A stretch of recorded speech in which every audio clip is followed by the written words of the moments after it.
시작하도록 하겠습니다. 네. 계속 저희가 통증에 대해서 정리를 해드리고 있는데요. 오늘은 그 20번째 시간 무릎에서 통증이 나타날 때 이걸 어떻게 해석할지에 대해서 좀 간단하게 정리를 해드릴게요. 한의원에 오시는 분들 중에서 가장 많은 빈도가 이제 통증 때문에 찾아오세요. 통증에서 가장 흔한 부위는 어딜까요? 허리. 무릎.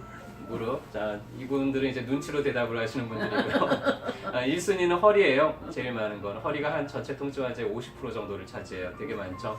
그 다음에 2순위가 무릎이에요. 전체 통증 환자의 한 30% 정도가 무릎이에요. 자, 허리와 무릎은 우리 몸의 체중하고 많이 관계가 있기 때문에 특히나 좀 더 고장이 잘 나고요. 우리나라 사람들이 외국 사람들에 비해서 무릎이나 허리 통증 환자 비율이 조금은 더 많은 편이에요. 왜 그러냐면 우리가 바닥에 앉는 생활 때문에, 이 온돌 문화 때문에 해서 바닥에 앉아가지고는 이렇게 쭈그려 앉는 게 무릎이나 허리 건강에는 별로 좋지가 않아요. 그래서 이런 쪽에 문제가 있는 분들은 되도록 의자 생활하고 이러는 게 좋습니다. 무릎에는 다양한 원인들 때문에 이제 통증들이 나타날 수 있어요. 각 원인들에 대해서 우리가 어떻게 구별할 수 있고 어떻게 대처를 해야 되는지 이런 내용들 좀 간단히 정리를 해드릴 거예요. 무릎은 4개의 뼈로 이루어져 있습니다. 우리가 대퇴골, 이 허벅지 뼈죠. 그 다음에 정갱이뼈, 이 정갱이뼈는 2개로 되어 있어요. 그리고 또 하나 앞에 슬개골, 앞에 붙어있는 이 슬개골이 있죠. 그래서 이 4개의 뼈가 관절을 이루고 있는 게 이게 이제 무릎이에요. 슬개골이라는 구조가 굳이 있는 이유는 이게 있으면은 같은 조그만한 힘으로도 더 큰 힘을 발휘를 할 수가 있어요. 조그만한 당김으로도 더 크게 세게 올릴 수가 있어요. 마치 지렛대의 원리처럼. 그래서 이 슬개골이라는 구조가 하나가 이제 더 붙어 있게 되죠. 여러 가지 이제 근육들이 무릎을 움직이는 데 사용이 되고요. 이 종아리부터 허벅지에 있는 모든 근육들이 무릎하고 연관이 되어 있습니다. 자, 그래서 통증들, 무릎에서 나타날 수 있는 통증 중에서 가장 흔한 건 역시 근육통이에요. 근육은 언제 문제를 일으킬까요?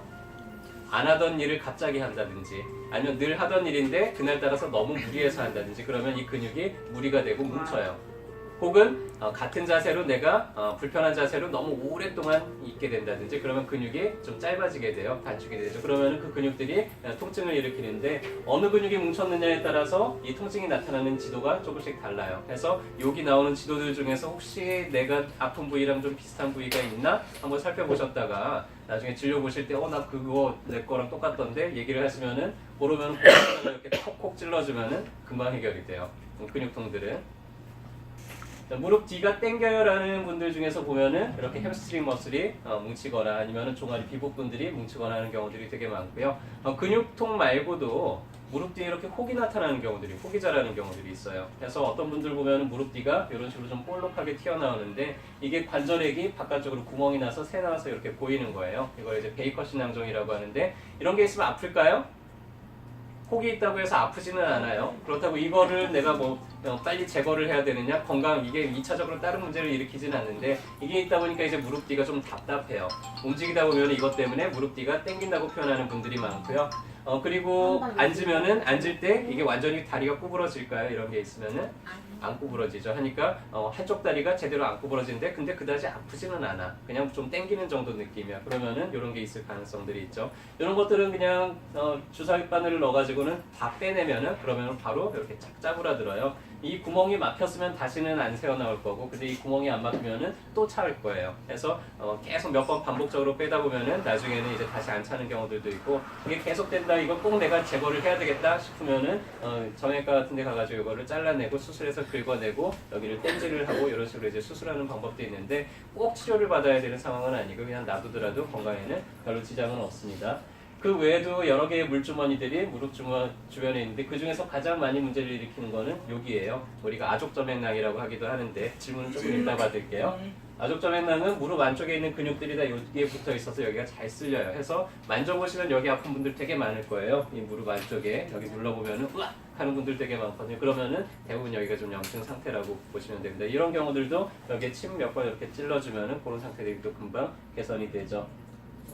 자, 무릎 주변에 측부인대가 있고 안쪽에 십자인대가 있어요. 그래서 잘 다치지는 않지만 이제 운동을 과격하게 하다 보면은 산에 등산을 하다가 무릎이 이렇게 꺾였다든지 아니면 축구를 하다가 누가 태클 걸다가 무릎이 꺾였다든지 그렇게 되면 이제 인대가 늘어날 수 있겠죠. 인대가 늘어나면 움직일 때 아플까요? 안 아플까요?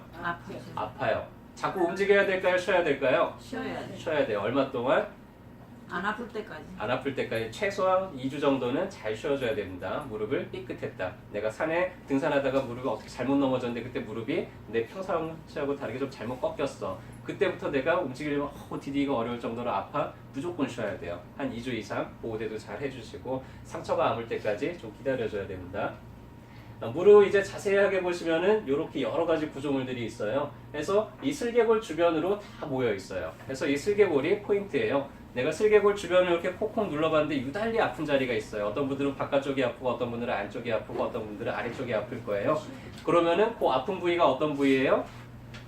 염증이 있거나 문제가 있는 부위일 가능성이 커요. 그러면은 그 주변에 이제 필요한 치료들을 우리가 하게 되면은 나을 수 있겠죠. 그래서 치료하실 때 내가 어디 누르면은 되게 아파요라는 거를 저희한테 알려주시면 우리가 좀 문제가 어디 있는지를 찾는데 훨씬 더 시간을 단축할 수도 있습니다. 특히나 이제 무릎 구조물 중에서 우리 슬개인대라는 게 있어요. 이 모든 이 큰 근육이 요 슬개골을 지나서 딱 요 인대 하나로 다 모여요. 그래서 이 지점이 힘을 더 엄청나게 많이 받는 부위예요. 그래서 계속해서 무릎을 사용하고 혹은 어린아이들 이제 축구 같은 거 좋아하고 혹은 노동 강도가 좀 높은 분들은 여기에 염증이 생기는 경우가 상당히 많습니다. 그렇게 되면 이제 무릎 꿇거나 하면은 여기가 바닥에 닿으니까 무릎 꿇을 때 되게 아프겠죠. 그리고 이게 오래되면은 여기가 이런 식으로 부어요. 이게 부은 게 보면 뼈 조각이 이렇게 달랑달랑달랑 하면서 이 사이가 이제 벌어지는 거예요. 그래서 이런 경우들은 좀 보존적인 치료를 오랫동안 좀 해야 됩니다. 많이 움직여야 될까요? 계속? 아니죠. 이런 경우도 계속 움직이게 되면 문제가 생길 수 있어요. 자, 연골연화증이라고 말은 들어보셨을 거예요. 젊은 여성분들한테 많이 나타나요. 이 슬개골하고 이 무릎 위에 대퇴골의 연골이 자꾸만 부벼지면서 여기가 이제 달아가는 요거를 이제 우리가 연골연화증이라 그러는데요. 우리가 큐각이 이렇게 다리가 똑바로 있으면 상관이 없는데 다리가 약간 안짱다리인 경우들, 특히 이제 여자분들 하이힐 같은 거 신다 보면 약간 이렇게 무릎 안쪽으로 돌아가는 경우들이 있잖아요. 그렇게 돼서 이게 자꾸 바깥쪽으로 밀려가는 압력을 받다 보니까 여기가 마찰이 잘 되기 시작을 해요. 그래서 그렇게 되다 보면은 여기가 자꾸 마찰을 빚어가지고는 한참 앉았다가 일어나려는 힘을 쓰면은 여기에서 뭔가 끈끈한 그런 느낌들이 이제 나타나게 되겠죠. 그래서 이런 경우도 좀 보호를 해주면서 오랫동안 한 2개월 이상 보존적인 치료들이 필요합니다. 한의원에 오시면 이런 경우는 이제 봉독을 주로 쓰게 되죠. 봉독이랑 또 이 연골을 강화시켜주는 그런 종류의 약들이 있는데 그런 약들을 가지고 한 2개월 정도 꾸준하게 치료를 하면은 한 80% 이상은 개선이 될 수가 있어요.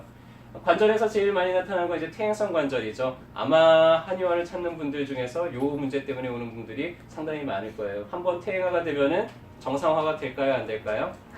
안 돼요. 우리가 퇴행성이라는 뜻이 뭘 뜻하는 거냐면은 기계가 이제는 많이 사용해서 낡은 기계가 됐습니다 라는 뜻이에요. 낡은 기계가 새 기계가 될까요? 안 돼요. 어쩔 수 없이 이제 좀 기름칠 잘하고 정비 잘 해가면서 낡았지만은 그대로 좀 정비 좀 하면 또 한동안 쓸만할 거고 그렇게 해가면서 이제 사용하는 게 가장 최선이고요. 그래서 마찬가지로 이제 봉독이나 이런 연골을 보강하는 약들을 좀 꾸준히 쓰면 기름칠이 되고 하면서 문제가 좀 개선이 되죠. 그리고 아껴 쓰면은 좀 오래 쓸 거고요. 또 무리해가지고는 자꾸 쓰다 보면은 또 금방 낡아서 사진 찍어보면은 이런 식으로 좀 지저분하게 나타나겠죠. 원래는 이렇게 깨끗해야 되는데 이제 관절들이 낡다 보니까 좀 지저분해지면 그럴 때는 이제 아껴야 되는데 이럴 때는 무턱대고 이제 아끼고 아무로 움직이지 않으면은 그러면은 오히려 회복이 좀 더뎌요. 그래서 어느 정도 혈액순환이 잘 되게 한 30분에서 1시간 정도 가볍게 산책하듯이 걷는 정도의 운동은 꾸준하게 하는 게 좋겠지만 무리를 해도 될까요? 안 될까요? 무리는 하면 안 돼요. 뭐 서너 시간씩 뭐 이렇게 등산을 한다든지 그런 종류의 운동들은 삼가해 주셔야 됩니다. 자, 또 자주 경험한 것 중에 이제 반달판이 손상되는 경우들이 있어요. 이 경우는 우리가 좀 알아놔야 되는데 무릎이 지금 이렇게 되어 있는 거를 이렇게 해가지고 지금 보여드리는 거예요. 그래서 이게 무릎 윗뼈, 이게 무릎 아랫뼈. 그래서 그 사이에 이렇게 반달 모양으로 두 개의 판이 있는데 이거를 반달 모양으로 생겼다 그래서 반월판이라고 불러요. 이게 움직이다가 이 무릎 사이 뼈 사이에서 탁 꼬집혀가지고는 이런 식으로 이제 찢어지는 경우들이 생겨요. 그래서 이분들은 대체적으로 뭐라고 표현하냐면은 내가 뭐 하다가 여기서 번개가 쳤어. 그 뒤로 내가 어떻게 하다 보면 아픈데 어떻게 하면 또 괜찮고 주로 이제 잘 걷다가도 한 번씩 내 무릎 왜 이러지? 시큰하네? 하다가 또 괜찮네? 또 잘 생활하다가 또 시큰하면서 내가 왜 이러지? 이런 식으로 이제 표현을 해요. 왜냐면은 요 찢어진 부위가 닿을 때 체중이 실릴 때는 시큰하고 아프겠죠. 근데 이 찢어진 부위에 체중이 안 실리면 그때는 별로 안 아파요. 그러니까 일상생활은 다 가능합니다. 이렇게 되면 이제 찢어진 게 더 벌어지지 말라고 과거에는 관절경을 껴가지고는 꼬매고 잘라내고 이런 식으로 이제 다듬어줬어요. 정형외과에서 연골이 찢어졌다고 다듬어줬어요 라고 표현하는 분들이 다 이제 이거를 했다는 얘기인데, 근데 과거에는 이게 이제 무조건 찢어졌으면은 무조건 다듬어줬어요. 근데 최근 한 몇 년 전에 미국에서 논문이 하나 발표가 됐는데, 이 수술을 받은 사람들 한 2,000명을 대상으로 이제 한 10년 정도 텀을 두고 관찰을 해봤더니, 자, 있는 조직이 잘라냈으니까 이제 무릎 윗뼈 아랫뼈가 부딪힐 확률이 더 커요, 작아요? 크죠. 더 커지죠. 더 잘 부딪힌단 말이에요. 그래서 무릎이 퇴행화가 되는 가속도가 3배나 높아졌어요. 그래서 퇴행성 관절이 이 수술을 받은 사람들이 안 받은 사람들에 비해서 3배가 많아진 거예요. 그래서 미국에서는 이제 이 수술을 안 하는 걸로 결정을 내렸는데, 우리나라에서는 아직도 요새 공부하신 분들은 수술하지 말고 그냥 놔두세요 하지만은, 옛날 공부하신 분들은 당장 다듬어야 돼요, 수술해야 됩니다 라고 한단 말이에요. 그래서 이런 부상을 잘 기억해 두세요. 잘 걷다가도 내가 시크 이런 느낌들 나는 경우들이에요. 그래서 간단한 검사법으로 MRI 찍지 않더라도 이거는 우리가 검사를 할 수 있고, 이런 경우에는 굳이 다듬는 수술을 하지 말고 그냥 두세요. 그래서 일단은 통증이 가라앉고 염증이 가라앉도록 보존적인 치료하고, 그렇게 그냥 평생 동안 그대로 생활하는 게 훨씬 더 좋습니다. 자, 신경에 의해서도 다양한 통증들이 나타날 수 있어요. 어느 신경이 어디에서 눌러냐에 따라서 다리 안쪽까지 이렇게 쭉 내려가면서 아프거나 저리거나 마비감이 생길 수도 있고요. 혹은 딱 허벅지 안쪽만 요만큼만 좀 내가 마비감이 느껴진다 할 수도 있고, 무릎, 허리 뒤로, 종아리 뒤로 해가지고 이렇게 내려가는 통증들이 나타날 수도 있습니다. 그래서 그거는 해당되는 신경들을 우리가 자극을 주고 약침 같은 걸 놔주면 또 금방 해결할 수 있겠죠. 자, 무릎이 물이 찼어요. 물이 찼다는 거는 뭘 뜻할까요? 무릎 구조 안에 무릎 속에 있는 구조물 어딘가가 지금 손상이 됐다는 얘기예요. 그래서 관절액을 늘려가지고 손상된 부위가 압력을 받지 않도록 지금 관절액을 가득 채워놓은 거예요. 물을 빼야 될까요? 가만 놔두는 게 더 좋을까요? 놔야 돼요? 놔두는 게 가만 놔두는 게 더 좋죠. 왜냐하면 물이 찼다는 건 속에 있는 구조물을 보호하기 위해서 우리궁금해서 삼출액을 늘려가지고 관절액을 늘려놨다는 얘기예요. 활액에서. 자, 그래서 이제 이게 충분히 상처가 다 아물고 보호를 더 이상 할 필요가 없다 그러면 물은 나중에 이제 서서히 빠질 거예요. 보통 2주에서 길게는 한 2달 정도까지 걸려요. 근데 물을 빼면은 당장 이제 물이 가득 찼으니까는 불편해요, 안 불편해요? 되게 불편해요. 가만히 있어도 막 뻣뻣하고 욱신거리고 이렇단 말이에요. 어디 앉으려고 그러면 앉지도 못하고 여기가 다리가 안 접히니까는 걸을 때마다 되게 불편하단 말이에요. 그러니까 물을 빼면 당장 압력이 감소가 되니까는 좀 편하긴 한데, 근데 속에 있는 구조물은 보호가 되어야 안 돼요? 보호가 안 되니까는 원인 자체가 해결이 안 되고 자꾸만 다시 물이 차고 다시 물이 차고 반복될 가능성이 커요. 그래서 너무 힘들거나 하지만 않다 그러면은 되도록 물을 빼지 않고 좀 버티는 게 좋고요. 우리 한약들 중에서는 자연스럽게 이제 상처를 보강을 하면서 그러면서 물을 말려주는 그런 종류의 처방들도 많이 있습니다. 그래서 대체적으로 이런 경우도 한 2달 정도 치료하면은 좋아지는 경우들이 많이 있죠. 자, 여기까지 들어보니까 이제 무릎 아프면 어디 가시면 되겠어요? 한의원 가시면 되겠죠. 한의원 중에서도 어깨동무 한의원에 찾아오시면은 저희가 또 알아서 잘 진단해드리고 어떻게 해야 되는지 잘 알려드리고 할 겁니다. 주변에 좀 아프신 분들이 있거나 그런 분들 보시면은 혼자 오시지 말고요. 이 좋은 곳에 혼자 오시면 안 되잖아요. 널리 알려야죠. 그래서 같이 어깨동무 하고 오시면은 저희가 또 잘 진료하고 그렇게 봐드리도록 하겠습니다. 네, 감사합니다.